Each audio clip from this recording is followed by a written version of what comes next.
Pak Edi. Waalaikumsalam warahmatullahi wabarakatuh. Pak Edi. Pripun kabare? Alhamdulillah baik, sehat Pak Edi. Alhamdulillah. Puasa-puasa ini semoga diberikan kelancaran. Puasa lancar, kita menjalankan tugas juga tetap lancar ya Pak. Amin. Ya, terima kasih Pak Edi untuk waktunya. Saya diberi kesempatan untuk ya bisa sedikit ngobrol-ngobrol di sela-sela kesibukan jenengan sebagai seorang pemimpin lembaga ini. Saya di sini mendapat tugas dari BPGP lewat pendidikan guru penggerak. Untuk saat ini saya akan melakukan sesi wawancara dengan jenengan terkait dengan pengambilan keputusan berbasis nilai-nilai kebajikan sebagai seorang pemimpin. Mungkin jenengan sebagai kepala sekolah bukan lagi 1 atau 2 hari jenengan menjabat sebagai kepala sekolah, sudah lama jenengan menjabat sebagai kepala sekolah, dan tentunya sudah banyaklah istilahnya makan asam garam kehidupan sebagai seorang kepala sekolah. Saya pengen nanti jenengan Pak Edi bisa memberikan berbagai pengalaman mengenai Anda ketika mengambil keputusan dalam suatu kasus yang membutuhkan pengambilan keputusan yang benar-benar bisa dikatakan sulit. Di satu sisi Anda harus membela yang ini, di satu sisi Anda juga harus membela yang ini. Itu ya Pak. Jadi bisa kita mulai Pak sekarang? Iya. Jadi oke, Pak Edi. Pak Edi bisa diceritakan nih, selama ini apakah Bapak pernah mengalami suatu pengalaman atau suatu kasus yang mengharuskan Anda mengambil suatu keputusan di atas atau 2 keputusan harus Anda ambil, 1 keputusan Anda harus ambil di 2 keputusan yang sama-sama sulit? Terima kasih sebelumnya. Assalamualaikum warahmatullahi wabarakatuh. Izinkan saya memperkenalkan diri Pak Edi. Saya Edi Winarno, Kepala SMP Negeri 1 Arsosari. Saya saat ini berbangga sekali karena diminta Pak Made untuk saking ini, yang mana alhamdulillah Pak Made salah satu guru SMP Negeri 1 Arsosari yang insya Allah sudah menjalani pendidikan calon guru penggerak. Harapan saya ini nanti benar-benar lolos dan menjadi guru penggerak, sehingga yang akhirnya nanti benar-benar Pak Made bisa menggerakkan teman-teman juga siswa di SMP Negeri 1 Arsosari. Terkait dengan pertanyaan Pak Made, itu sangat mungkin sekali Pak Made saya harus menghadapi hal tersebut, yaitu harus mengambil suatu keputusan kebijakan yang mana sebetulnya ya terasa sulit. Karena apa? Saya harus dihadapkan pada 2 masalah dalam kasus itu, yang kalau saya cermati sering yang terjadi itu adalah 2 masalah itu sama-sama benar, sehingga di sini sering saya juga harus melibatkan diskusi yang lebih besar lagi. Salah satunya saya lakukan pertama kali konfirmasi ke yang bersangkutan, dua-duanya saya konfirmasi agar masalahnya apa, sehingga di situ insya Allah saya akan, karena semua itu benar dan baik, saya akan menyarankan untuk bisa dijalani semuanya. Ya Pak Made. Oke, pertanyaan selanjutnya ya Pak. Jadi gini Pak, selama ini Pak, bagaimana Anda dapat mengidentifikasi atau mengira-ngira lah kasus-kasus yang merupakan dilema etika atau rujukan moral? Insya Allah untuk kasus yang dilema etika itu agak rumit Pak Made. Agak rumitnya kalau kita melihat hanya sebelah saja, sering juga itu keputusan yang kita ambil itu sering justru malah menimbulkan masalah. Nah, kenapa demikian? Kasus dilema etika kalau saya identifikasi, sekali lagi 2 akar masalahnya itu sebetulnya benar semua. Nah, dengan demikian saya setelah diskusi kepada yang bersangkutan tinggal menyarankan atau mengajukan skala prioritasnya. dan solusi-solusi bagaimana kedua-duanya itu bisa dijalani. Demikian Pak. Jadi intinya mengembalikan ke mereka lagi, nanti yang mengambil keputusan jenengan, ngoten nggih. Memang berani yang tegas tadi. Kalau yang dilema moral itu agak langka. Rujukan moral itu agak sederhana Pak Madi. Agak sederhana demikian. Jelas yang membujuk itu yang salah. Nah, sehingga menurut saya yang dibujuk jangan sampai ikut salah. Karena yang dibujuk belum tentu salah. Namanya dibujuk itu biasanya benar. Nah, sehingga saya tinggal mencermati lebih sederhana masalahnya sebetulnya sejarah apa. Nah, ketika itu masih bisa dibuat suatu kebijakan, karena masalah itu tidak selamanya 100% salah. Itu tetap ada solusi-solusi yang harus kita tindak lanjuti.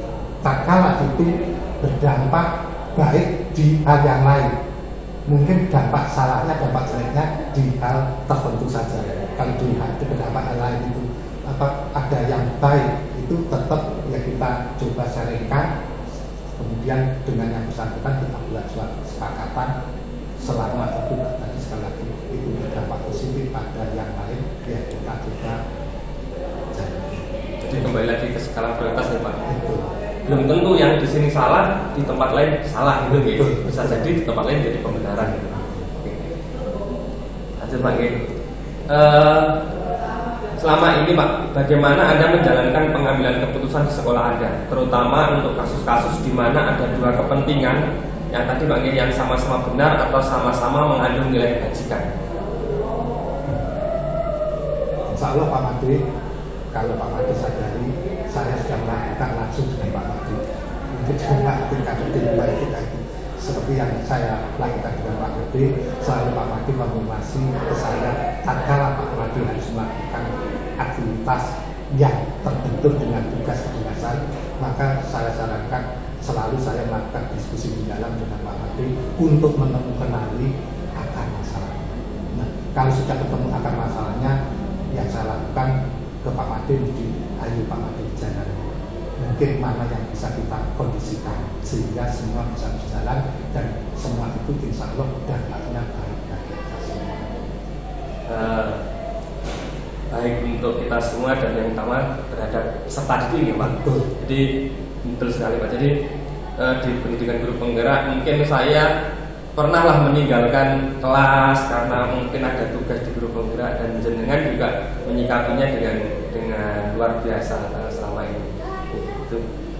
Selanjutnya Pak, langkah-langkah atau prosedur seperti apa yang biasa Anda lakukan selama ini Pak untuk misalnya itu tadi mengambil nilai kebajikan di atas kebajikan yang lain?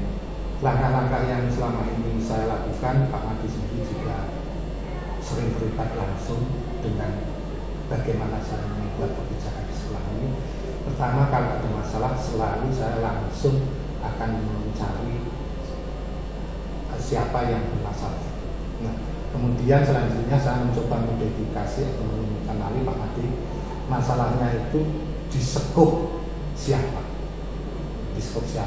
apakah di skop GTK, apakah di skop siswa. Nah, kalau di skop GTK saya kembangkan lagi Pak Madi, masalah ini berdampak cukup di sekolah atau berdampak sampai ke luar sekolah.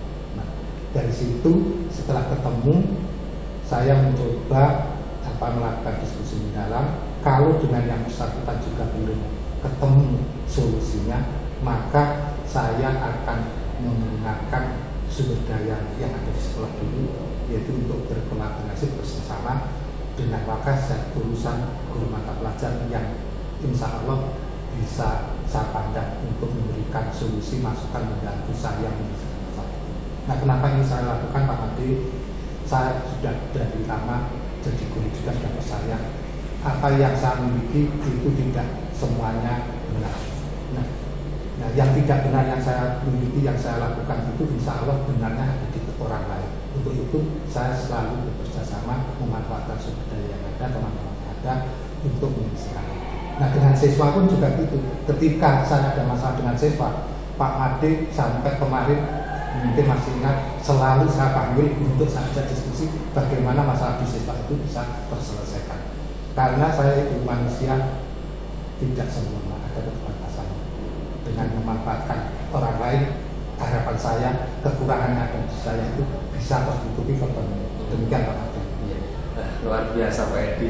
Jadi langkah yang diambil Pak Edi luar biasa, tetap dalam pengambilan keputusan tidak mementingkan egonya sendiri, tetapi tetap mencari sumber-sumber dari yang lain, Pak, pendapat dari yang lain, kemudian diintisarikan jadi pendapat atau keputusan yang benar-benar win-win solution istilahnya, tidak merugikan dan juga tidak terlalu menguntungkan pihak lain. Jadi benar-benar harus ada yang benar-benar ini loh yang fokus untuk diuntungkan. Betul. Kalau boleh menambah Pak Madi juga bisa mencermatinya apa yang saya lakukan. Tak kalah saya dengan tim khusus tadi atau dengan SDM yang saya ajak sharing sudah mewujud pada solusi untuk saya buat suatu kebijakan, maka kalau itu sudah saya anggap baik, itu sering saya tindak lanjuti ketika rapat kedinasan di sekolah, saya sampaikan di sana dengan harapan dan tujuannya demikian Pak Madi. Karena itu masalah, ketika masalah itu wajib kita selesaikan dan bisa terselesaikan dengan baik, biar itu menjadi wacana dan pemahaman bagi teman-teman yang lain yang insya Allah pada saat itu tidak berkesempatan menghadapi masalah itu. Demikian Pak. Nah, turun Pak Edi luar biasa. Tadi langkah-langkah dengan cukup sistematis dan cukup luar biasa juga. Terus Pak Edi, sebenarnya tadi Pak Edi sudah menyampaikan, tapi mungkin bisa mereview kembali dalam biar lebih terfokus itu. Hal-hal apa saja yang selama ini Anda anggap efektif Pak Edi dalam pengambilan keputusan pada kasus-kasus dilema etika? Menurut saya yang bisa saya maknai lebih efektif dalam mengambil keputusan dilema etika itu adalah pertama, langsung konfirmasi dengan yang bersangkutan, kemudian mendiskusikan secara dalam untuk menemukan akar masalahnya, kemudian dari akar masalah itu kita buat suatu keputusan. Nah, dengan demikian tidak serta-merta sesingkat itu Pak Madi, ternyata sering juga saya harus bekerja sama dengan orang lain yang tidak bermasalah itu, dengan harapan tadi agar keputusan itu benar-benar bisa berdampak positif bagi sekolah ini, utamanya juga nanti kalau menyangkut masalah dengan siswa tetap yang diuntungkan, tidak dirugikan.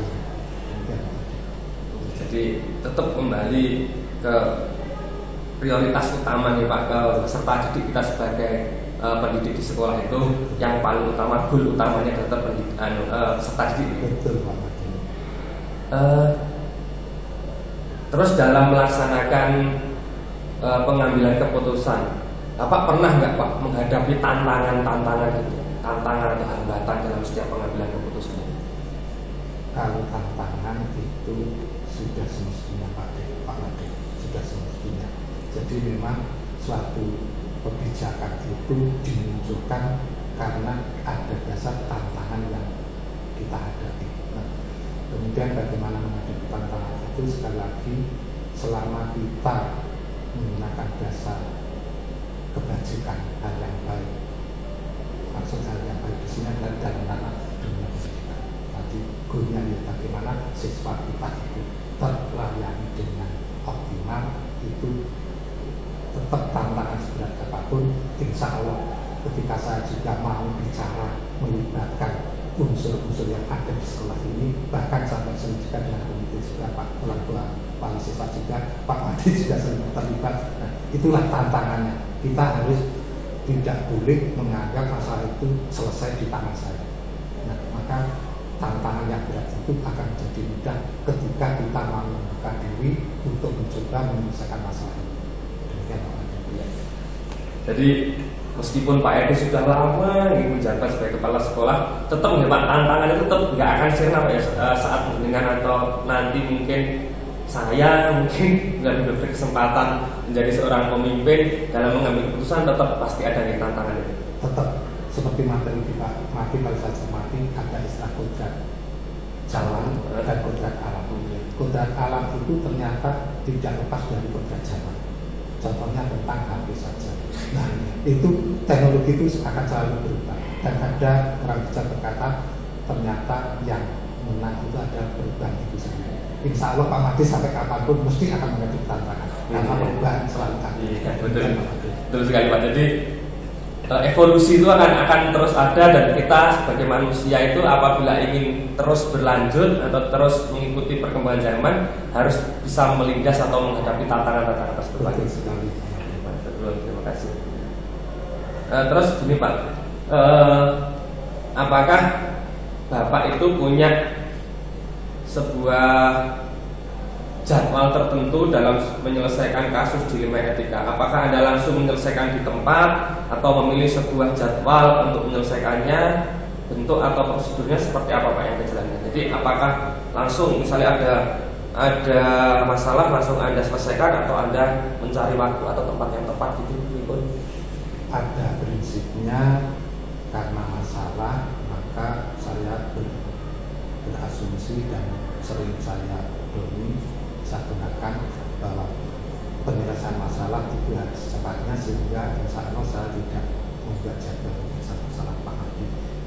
Jadi ketika ada masalah saya berupaya untuk secepatnya masalah kita selesaikan. Kalau masalahnya di GTK dan dalam GTK, ya yang bersangkutan secepat mungkin setelah saya dengar ada masalah, saya ajak sharing duduk bareng, mencoba memulai akar masalahnya tadi. Begitu juga dengan anak-anak. Mungkin saya juga, ini ada siswa di sini, itu juga pernah menghadapi apa yang saya lakukan seperti itu ketika memang ada masalah. Nah, namun Pak Made, saya juga memanfaatkan jadwal itu untuk tindak lanjutnya. Kalau masalah sejelek apapun, seberat apapun, tadi ketika ada forum kedinasan, rapat misalnya, maka saya upayakan, saya ceritakan kembali masalah-masalah yang muncul itu, dan karena masalah memang sudah diselesaikan, ternyata tidak ada masalah yang tidak bisa diselesaikan. Maksud saya seperti itu, biar ketika nanti ada masalah lagi, teman-teman itu juga punya solusi, punya kemampuan kuat untuk secepat mungkin menyelesaikan masalah. Demikian Pak. Oke, jawaban yang cukup mencerahkan saya.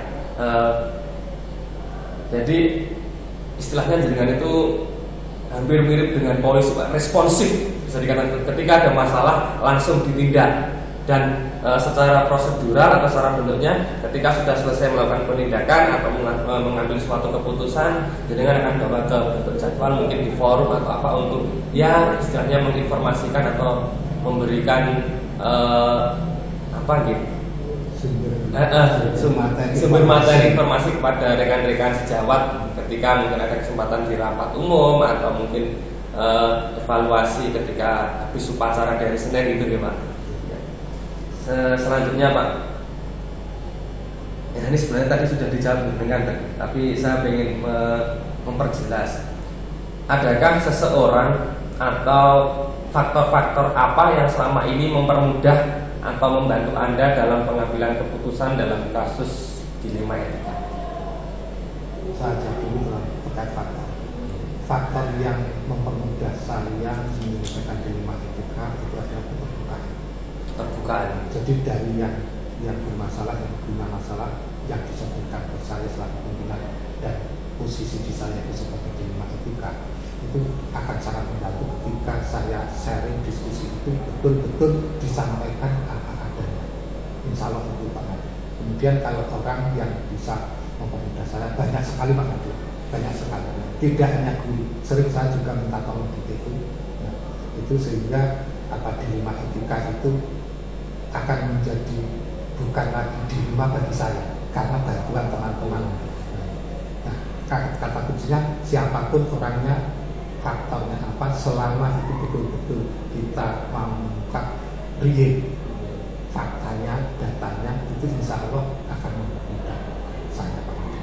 Nah, seperti yang sering disampaikan Pak Made, saya juga ketika ada kasus-kasus di siswa, kasus-kasus di tempat guru, misalnya itu. Nah, ketika itu saya melihat ke Pak Made sering saya libatkan, serepot apapun sering saya kirim. Nah, itu saya menganggap kalau ketika saya menggali informasi suatu masalah di Pak Made menyampaikan apa adanya.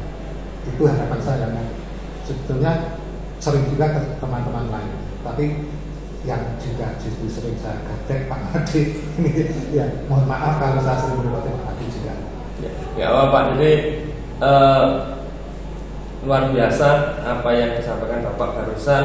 Ternyata faktornya adalah keterbukaan Pak. Bener Pak, saya sebagai guru BK pun ketika menghadapi klien saya, apabila klien itu sudah terbuka, kita untuk mengambil keputusan itu akan lebih gampang. Dan walaupun jenengan sebagai seorang yang sudah lama sekali menjadi seorang pemimpin atau kepala sekolah, tetap ya Pak, tetap membutuhkan orang lain gitu. Betul sekali. Untuk Ya, mempermudah pengambilan keputusan itu. Ya. Terakhir Pak ini Pak, ya. dari semua hal yang telah jenengan sampaikan tadi, pembelajaran apa yang dapat Anda petik Pak dari pengalaman Anda mengambil keputusan di Lima Etika? Insya Allah pembelajaran yang bisa saya petik dari pembelajaran di Lima Etika ini Pak Adi, pertama saya punya fakta real bahwa salah satu guru saya sudah mau mewawancari saya. Pertama itu.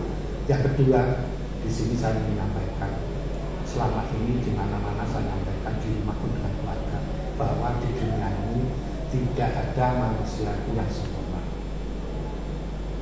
Kemudian setiap manusia yang terlahir di dunia ini, insya Allah tidak akan bisa jalan berdiri sendiri, harus membutuhkan yang lain.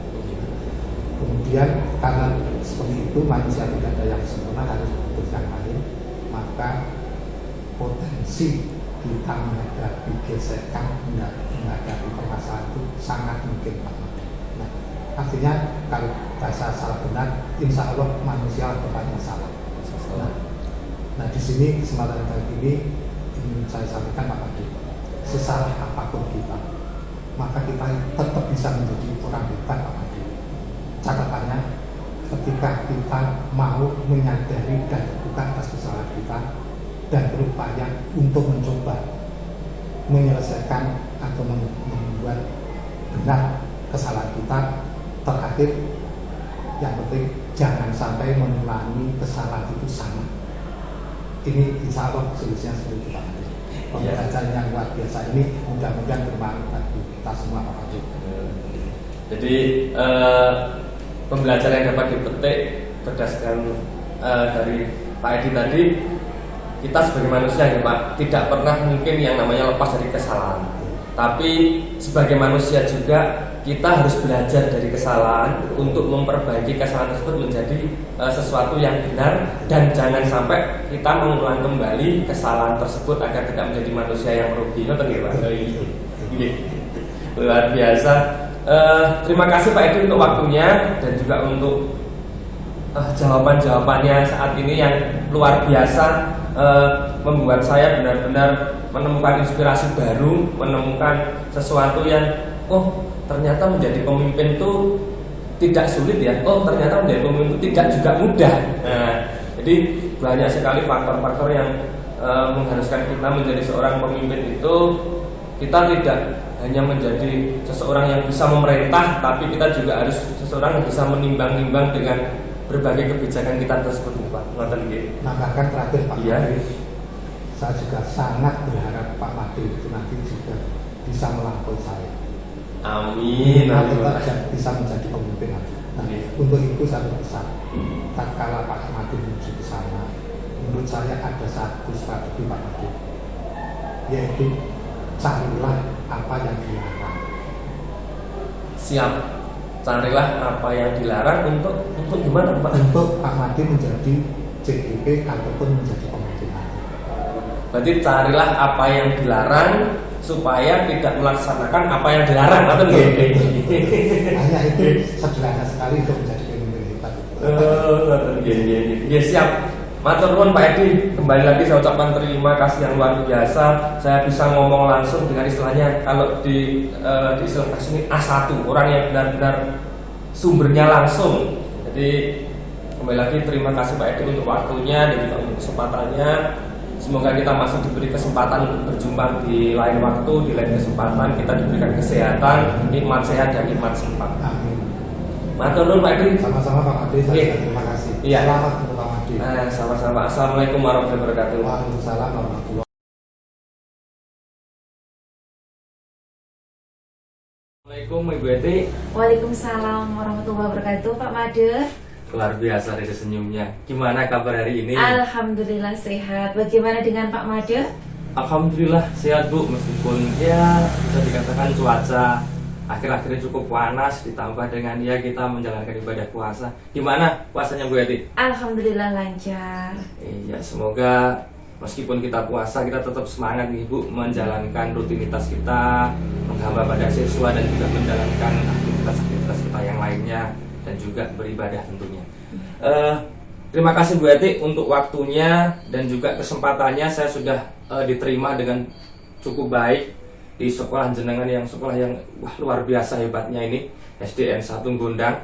Saya sangat apresiasi juga kepada siswa-siswanya. Tadi saya datang itu disambut dengan hampir semua muridnya salaman, budaya positifnya luar biasa sekolah ini. Langsung saja Bu Eti. Iya. Jadi gini, saya sebagai calon guru penggerak itu ditugaskan dari BPGP, Balai Besar Guru Penggerak, untuk melakukan sesi wawancara di modul 3.1 pengambilan keputusan berbasis nilai-nilai kebajikan sebagai pemimpin. Nah, saya disuruh untuk melakukan wawancara kepada kepala sekolah, ya, kepada sumbernya langsung atau bisa dibilang A1, baik di sekolah saya mengajar dan juga di sekolah sekitar tempat saya mengajar. Kebetulan saya diberi kesempatan di sekolah Bu Eti ini, saya ucapkan terima kasih. Langsung saja Bu Eti, kita mulai sesi wawancara ini. Ya, silakan. Jadi gini Bu Eti kan tidak 1-2 hari ya menjadi kepala sekolah, sudah cukup lama dengan menjadi kepala sekolah. Tentunya sudah banyaklah keputusan-keputusan yang pernah Bu Eti ambil. Yang ingin saya tanyakan Bu Eti, selama ini bagaimana Anda dapat mengidentifikasi Bu Eti kasus-kasus yang merupakan dilema etika atau bujukan moral? Ya. Terima kasih Pak Made, pertanyaannya yaitu tentang bagaimana saya sebagai pemimpin tentunya dalam mengidentifikasi kasus-kasus yang merupakan dilema etika atau bujukan moral. Itu merupakan suatu sikap seorang pemimpin yang ketika menghadapi hal-hal itu harus bagaimana gitu. Jadi kurang lebih 2 minggu yang lalu kami di sekolah saya itu sedang terjadi satu kesalahpahaman. Ada siswa kelas 2 itu, ada siswa kelas 2 namanya, perlu disebutkan? Boleh. Namanya Dek Rasi. Dek Rasi itu waktu bermain di halaman sekolah, ketika itu kan sedang istirahat bermain di halaman sekolah. Kemudian ada kakak-kakak kelas 6, Mas Jovi namanya, Mas Jovi, Jovi, Ananda Jovi namanya ya, kelas 6 itu bermain sama teman-temannya. Rasi itu duduk di bawah pohon. Ketika duduk di bawah pohon, dia itu berdiri mengambil minuman. Setelah itu kakak kelas 6 itu menempati tempat di bawah pohonnya itu, tempat duduk di bawah pohon. Nah, Rasi datang. Kemudian setelah Rasi datang, dia marah sama kakak kelas Jovi. Jangan ditempati tempat dudukku, jangan ditempati. Terus Jovi itu ya namanya anak-anak, walaupun dia sudah kelas 6, akhirnya dia juga tidak dia tidak mau ngalah, terus karena dia sudah besar juga, kadang ada rasa tidak mengalah itu, dia tidak mau. Rasinya yang agak mendorong-dorong Jovi. Nah, ternyata setelah itu si Jovi itu nggak mau misalnya nggak mau ngalah. Akhirnya Rasi ke dalam kelas, dia tuh nangis. Sebenarnya perkaranya sangat sederhana sekali. Terus dia nangis. Jovi sepertinya sudah tidak terjadi apa-apa karena ya itu saja problemnya itu cuma sederhana, seperti itu karena mungkin Rasi merasa kalah ya di situ.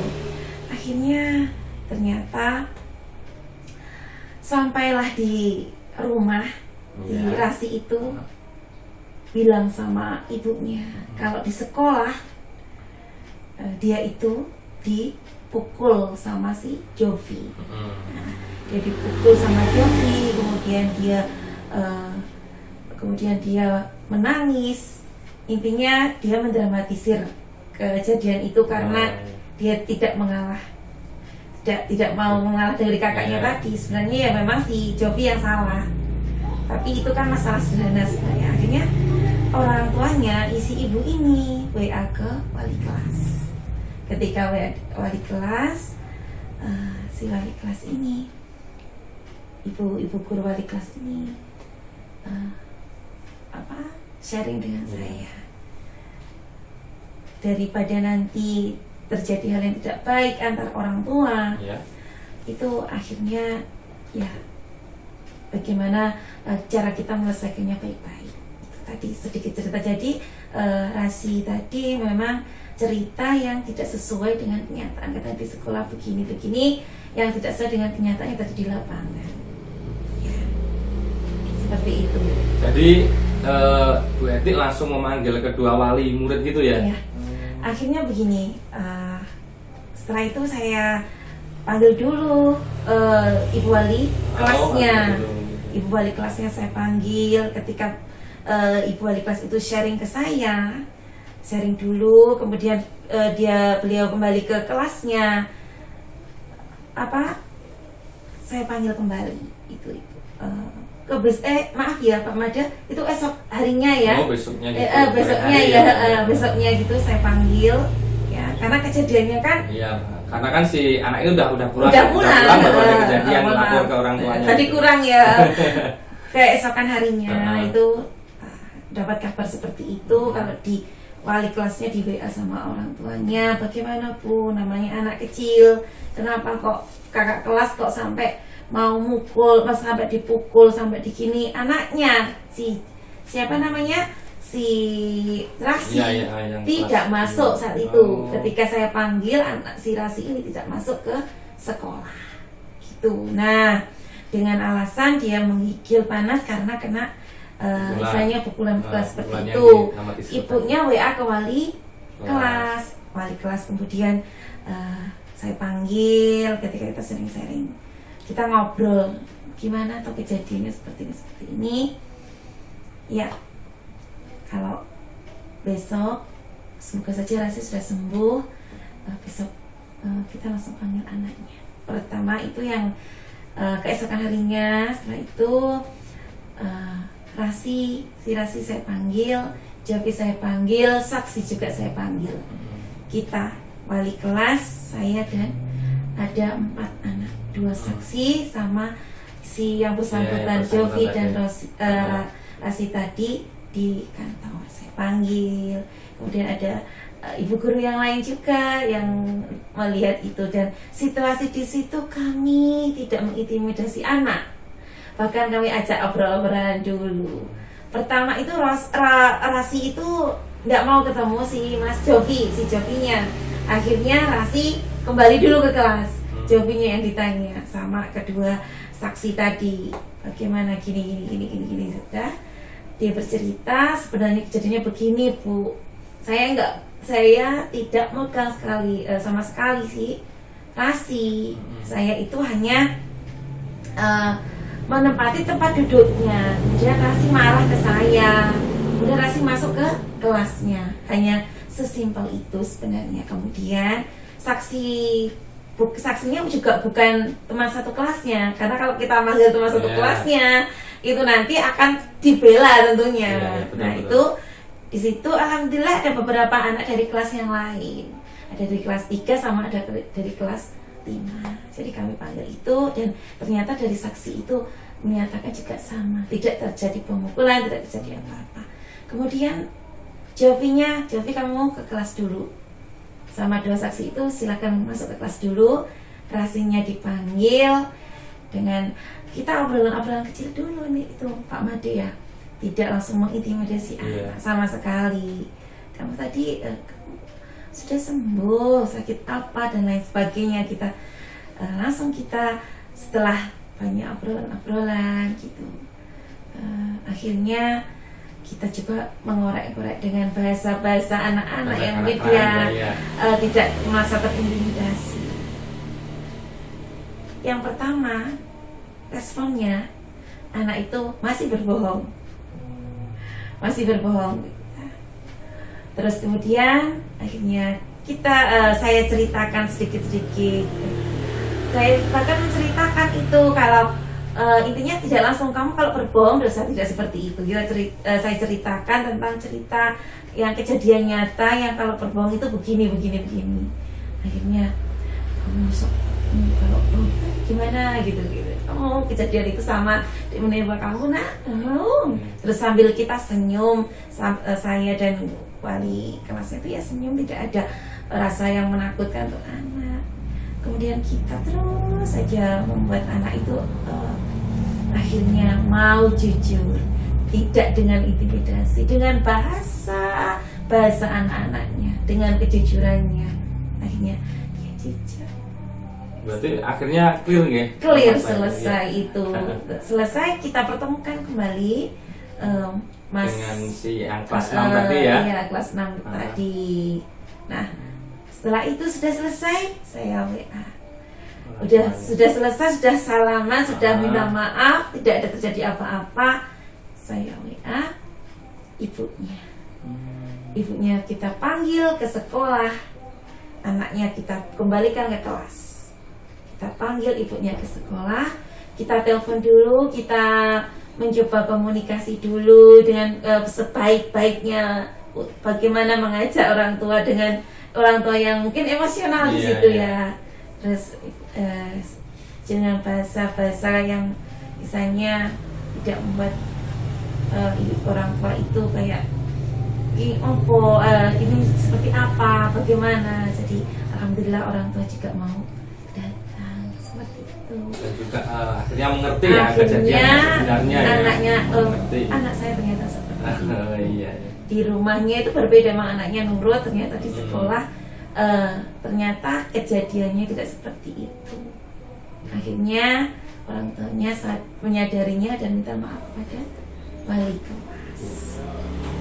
Luar biasa mendengarkan cerita dari Bu Eti, di mana gaya anak-anak kalau di tempat saya berdinas itu, karena saya di SMP, mungkin lebih sedikit dewasa daripada anak-anak SD ya. Luar biasa. Jadi memang pendekatannya berbeda Bu ya, antara anak SD dan juga anak SMP. Kalau di anak SD mungkin lebih ke humble, ke sifat keibuannya harus muncul ya, kita dengan atau wali kelasnya.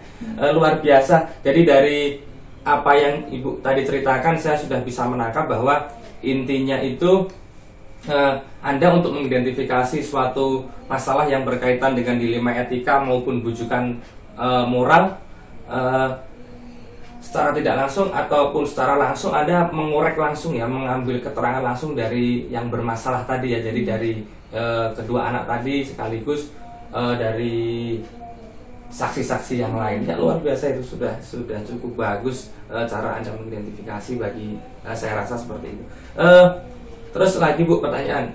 Selama ini Bu, bagaimana Anda menjalankan pengambilan keputusan di sekolah Anda, terutama untuk kasus-kasus di mana ada dua kepentingan yang sama-sama benar atau sama-sama mengandung nilai kebajikan? Dari kejadian itu ya, Pak Made, bagaimana cara pengambilan keputusan itu, bagaimana saya terutama sebagai pemimpin dengan memanggil dua anak tadi ya Pak Made, yang sama-sama jangan sampai mereka merasa terintimidasi dan orang tua merasa malu karena kejadian itu dengan apa? Tidak intinya tidak merugikan dari beberapa pihak, tidak membuat sakit hati beberapa pihak, karena kalau kita dengan gaya kita, cara menyelesaikan persoalan itu dengan cara yang mungkin ekstrim, itu akan terjadi, masalahnya akan panjang. Jadi yang jelas tidak membuat orang lain sakit hati, dari pihaknya orang tua tidak merasa anaknya dirugikan, dan yang dituduh tadi juga orang tuanya itu kalau bisa jangan mendengar persoalan ini, meredamnya. Kalau mendengarkan bisa malah emosi bahaya juga, itu malah nanti akan melebar persoalannya. Dan alhamdulillah dalam hal itu orang tuanya Mas si Rasi tadi, kelas 2 tadi mau minta maaf dengan si Jovi yang kelas 6 tadi. Jadi seperti itu. Jadi yang jelas tidak merugikan kedua belah pihak, tidak membuat tambah runyam persoalan, seperti itu mungkin caranya. Oke, jawabannya sudah cukup jelas, saya sedikit terpancarkan. Terus sebenarnya tadi sudah diungkapkan Bu ya untuk pertanyaan saya selanjutnya ini. Langkah-langkah atau prosedur seperti apa yang biasa Anda lakukan selama ini, Bu? Bisa diulang lagi titik poinnya gitu. Iya. Baiklah, saya ulang lagi ya Mas Made ya. Jadi yang pertama itu karena kejadian seperti itu ya, intinya kan di sini kan anak tidak mau kalah ya di situ, tidak mau mengalah, karena ya memang kan namanya mereka kan pemikiran mereka tuh berbeda-beda. Terus ada yang mungkin tingkat egoisnya tinggi, terus ada yang saya nggak mau kalah gitu kan, antara yang kecil dan besar itu kan berbeda. Jadi yang pertama karena kasus ini sudah didengar oleh orang tua, jadi yang pertama kali yang dipanggil adalah si anak tadi yang kelas 6 dulu, yang kelas 6 dulu ya, yang dituduh tadi. Ya. Mohon maaf, wali kelas dulu menjelaskan ke saya. Mohon maaf. Yang kedua adalah karena tidak mau bertemu tadi. Kalau bertemu kan tambah kayak sepertinya malah terjadi pertengkaran ya akhirnya. Iya, betul. Yang dipanggil yang kedua yaitu adalah yang kakak kelas 6 tadi, Jovi tadi. Setelah itu 2 saksi juga. Kemudian dipanggil lagi ya setelah mereka dikembalikan, dipanggil lagi yang Rasi. Setelah sudah jujur, baru dipanggil semua anak-anak itu yang saksi dan Jovi. Kemudian mereka minta maaf. Selesai untuk anak-anak persoalannya, kita kemudian memanggil orang tua Mas Rasi, yang Rasi kelas 2 tadi. Dan orang tuanya Rasi alhamdulillah mau minta maaf sama si Jovi yang tertuduh tadi. Dan Jovi pun juga punya dia juga merasa bersalah dan minta maaf juga dengan kejadian itu. Nah, seperti itu. Iya. Luar biasa prosedur yang digunakan, sudah sistematis by system. Jadi siapa yang dipanggil terlebih dahulu, siapa yang nanti dipanggil paling terakhir, agar meminimalisir konflik gitu ya Bu ya. Betul. Oke, luar biasa.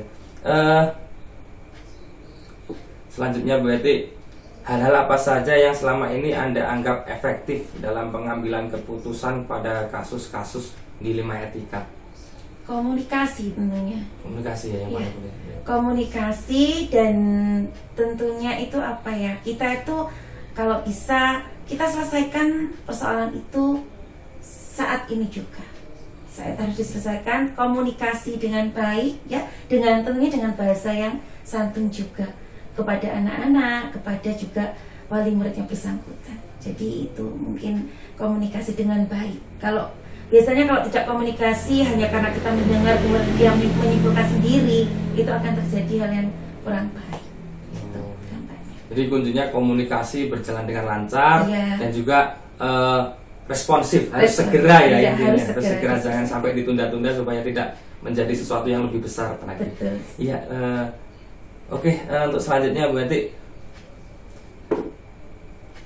tentunya dalam mengambil keputusan pasti tidak terlepas dari tantangan-tantangan atau hambatan, Bu Eti.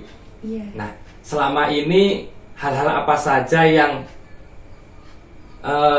merupakan tantangan buat jenengan sebagai seorang pemimpin dalam pengambilan keputusan pada kasus-kasus dilema etika? Nah, ini jadi tantangannya itu antara enak nggak enak. Jadi kalau mau bicara ya, ketika anak itu orang tua sudah seperti kasus tadi ya, kita ke kasus tadi, orang tua sudah menuduh yang kurang baik, misalnya menuduh yang hal yang misalnya mengikuti apa kata anaknya, akhirnya mereka berasumsi negatif kepada yang tertuduh tadi. Dan kita mau apa ya, mau menyatakan kalau itu tidak benar, itu ada rasa enak nggak enak. Tapi enak nggak enak itu memang harus harus dihilangkan, harus dihilangkan. Jadi ada rasa mungkin dilemanya enak nggak enak, ada perasaan yang sungkan atau apa. Tapi itu memang harus segera dihilangkan, karena kalau kita tidak bertindak secara disegerakan, itu nanti bisa berbuntut panjang seperti itu. Ya. Jadi tantangan itu pasti ada ya. Kita sebagai manusia itu tentunya dalam setiap pengambilan keputusan, saya percaya tidak hanya di sekolah atau kita berhadapan dengan siswa, bahkan ketika kita mengambil keputusan untuk diri kita sendiri, terkadang kita juga memiliki tantangan-tantangan. Betul sekali, Pak Made. Luar biasa, jawaban yang cukup istimewa bagi saya. Contohnya juga sangat luar biasa. Terus ini Bu Eti, setelah Anda tadi memberikan apa sih tantangan dalam pengambilan keputusan, nah selanjutnya apakah Anda memiliki sebuah tata kelola atau jadwal yang teratur dalam sebuah penyelesaian kasus dilema etika? Apakah Anda langsung menyelesaikan di tempat atau memilih sebuah jadwal atau menyelesaikannya, bentuk atau prosedur seperti apa yang Anda jalankan? Tadi saya sudah bercerita panjang lebar ya, Mas Made.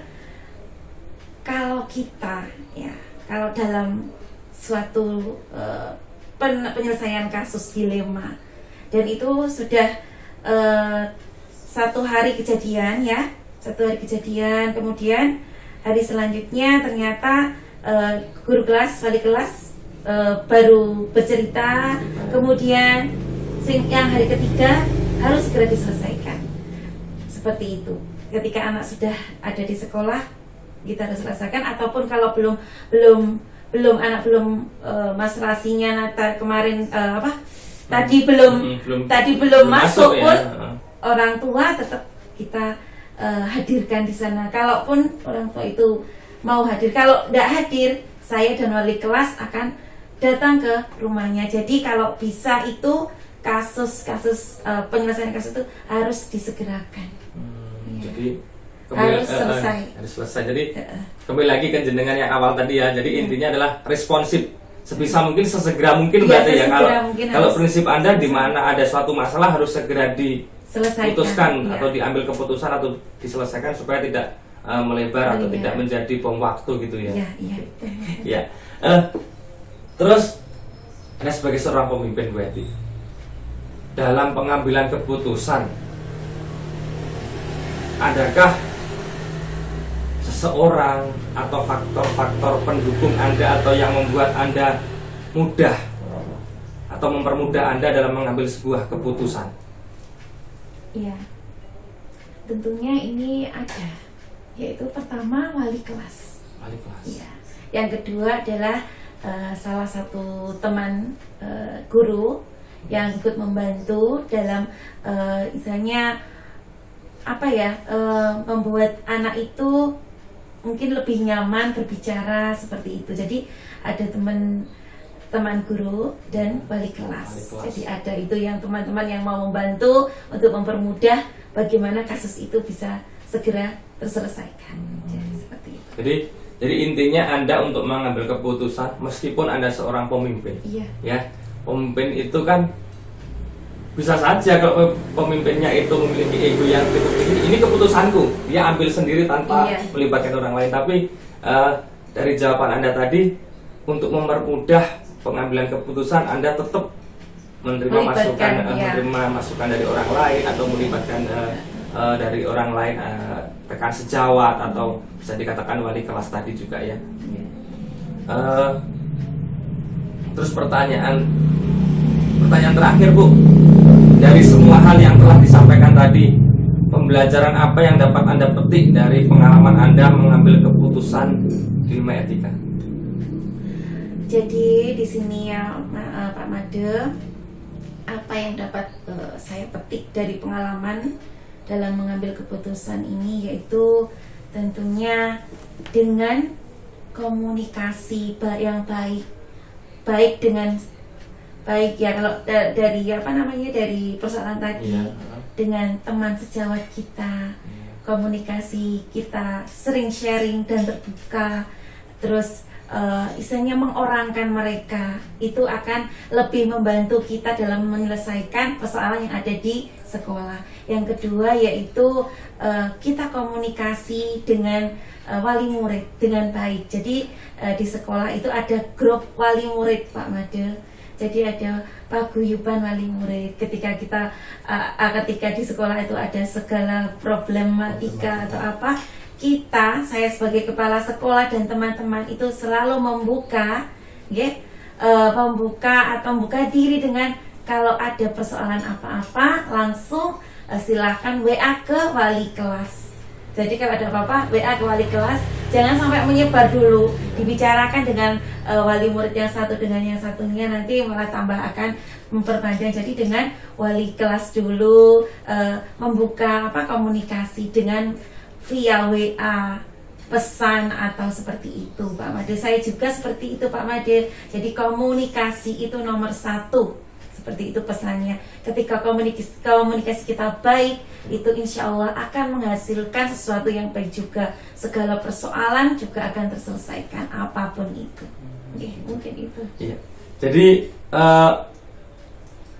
pembelajarannya adalah sebagai seorang pemimpin tetap ya komunikasi yang paling utama ya. Komunikasi untuk menyelesaikan apapun itu harus komunikasi, baik pengambilan keputusan, mungkin butuh saran masukan dari orang lain, tetap harus komunikasi. Ya, terima kasih Bu.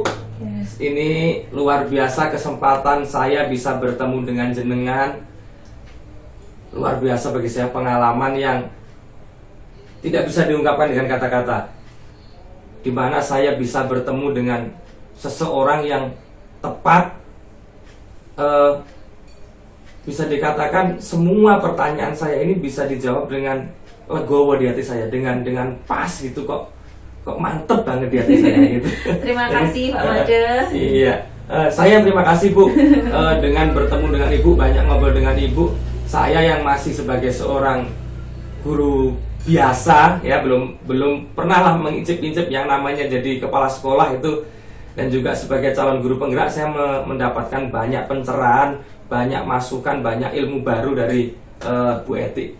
Terima kasih Bu Eti untuk waktunya dan juga untuk kesempatannya bisa bertemu dengan Bu Eti. Semoga kita oleh Allah masih diberi kesempatan lagi, diberi waktu, diberi kesehatan, diberi nikmat sempat bisa bertemu lagi di lain waktu, lain kesempatan. Amin amin ya rabbal alamin. Ya, terima kasih Bu Eti. Saya kira cukup sekian.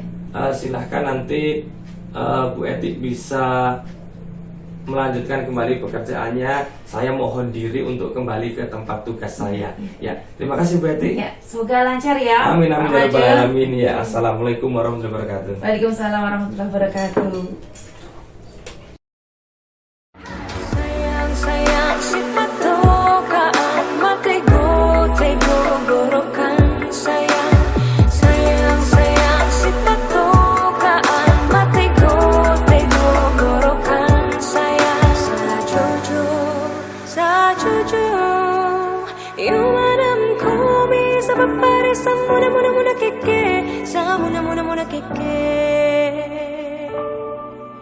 Soleram,